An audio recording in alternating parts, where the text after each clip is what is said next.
So here is why. One of my Mustangs, that was actually my tip Mustang from last year. And if you guys haven't followed his story, you can always check him out on my YouTube channel.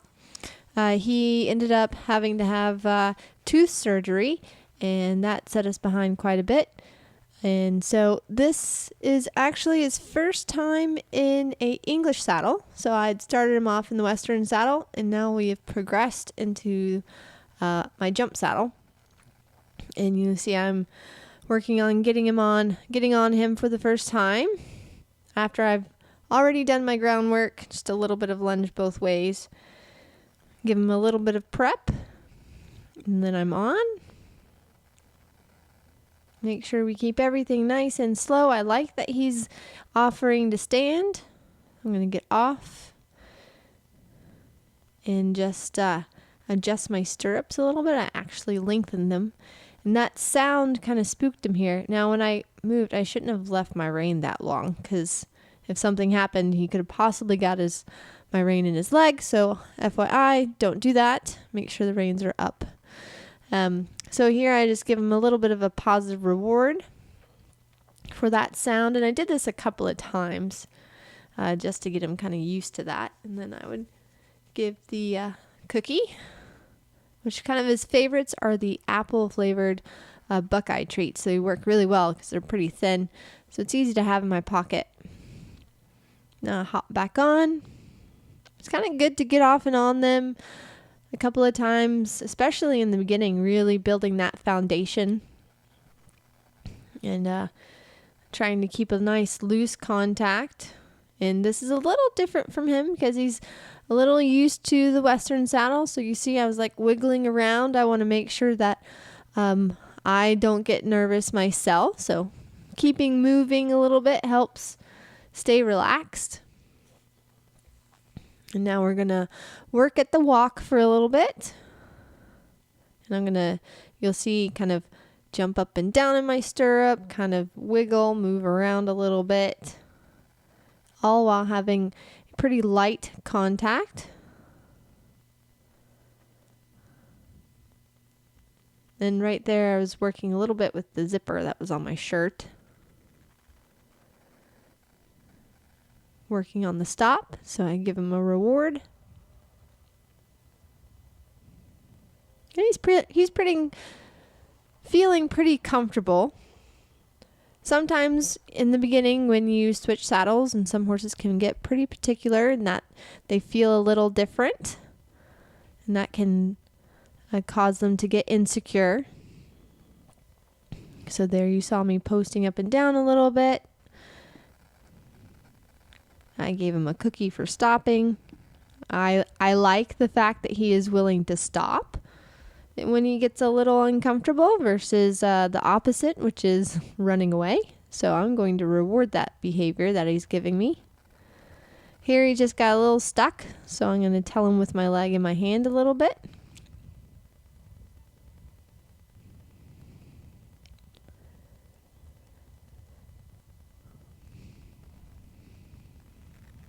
He's, for the most part, staying pretty quiet with the bit. Actually gives framing up. And again, I'm not asking, I'm just having light contact in my hand. And all of this stuff that I'm working on, just balance, getting him to relax, moving into the transition to the trot, are all the foundations that I want in the beginning. Now we're going to be working on our circle, making sure that I have the shoulders correct in the rib cage, that he's not dropping in on one shoulder or the other. He's typically pretty good going to the left. Going to the right is when he likes to drop his shoulder and just lose his balance a little bit. So working on my left circle here, it's kind of chewing some, but again, keeping a light contact. I'm mainly using my legs and my body. Now changing direction, so changing my eye line, which also changes your body position, and so your horse can follow that. So all of these things, again, I want to teach my horse to follow my body, and kind of the hand comes last. And just working on a little rebalance. That in that corner, he likes to drop that right shoulder. So here I'm going to do a little bit smaller circle to help him position and keep his balance. And I asked for another down transition. So again, just playing with all of the things, the circle, the transitions, all of that helps him kind of reiterate and have his balance. I want him to stay as straight and as soft as possible.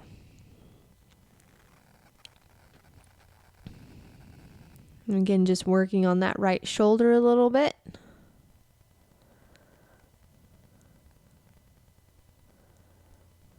Change in direction.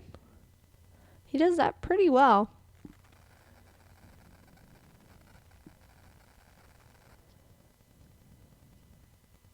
And keeping a nice loose contact. And now I went in and I asked for a canter transition, and you can see nothing really happened.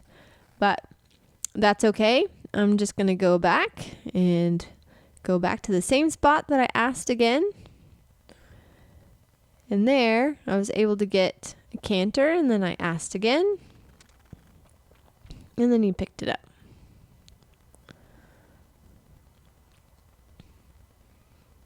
And at this moment, he's kind of a type of horse that you have to add leg to really go, which again, I prefer in the beginning. And then I'm going to work on my stop by saying ho.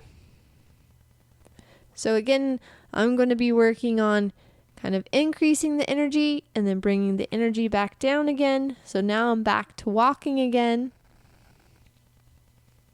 And give him a little bit to kind of think about the things. And you want to be able to increase your horse's energy and decrease, and all without tension. So now I'm back up into the trot after letting him walk for a bit. And now I'm going to ask for the canter. It gave me really nice right lead canter. Really smooth transition. Having to push him a little bit there.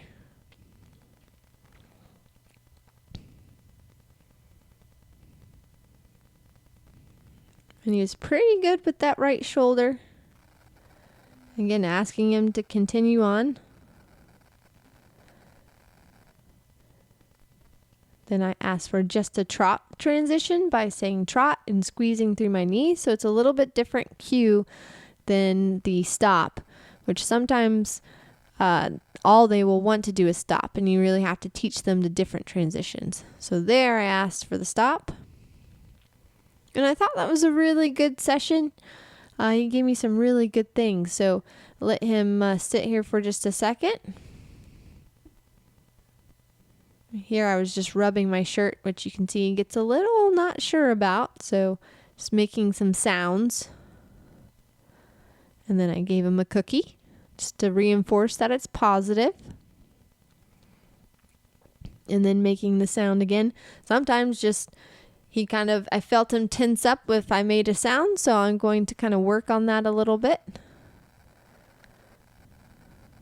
Ask him to walk off, and he walks off very relaxed, head pretty level.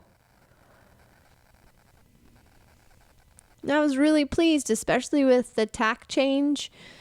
And I'm going to work on dismounting and give him a good rub. I'm going to do this a couple of times. And then dismount on the right side.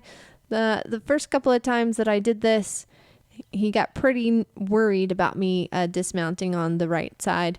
And remounting can be a little awkward for myself as well, because I'm so used to getting on the left side. So it's good practice, but I really like to teach my horses to be able to be mounted and dismounted on both sides, because I think it's really important.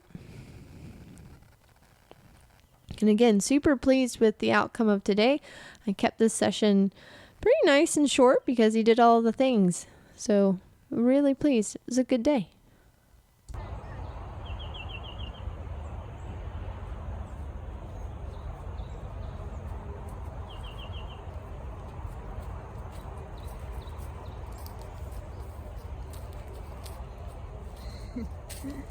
Good boy.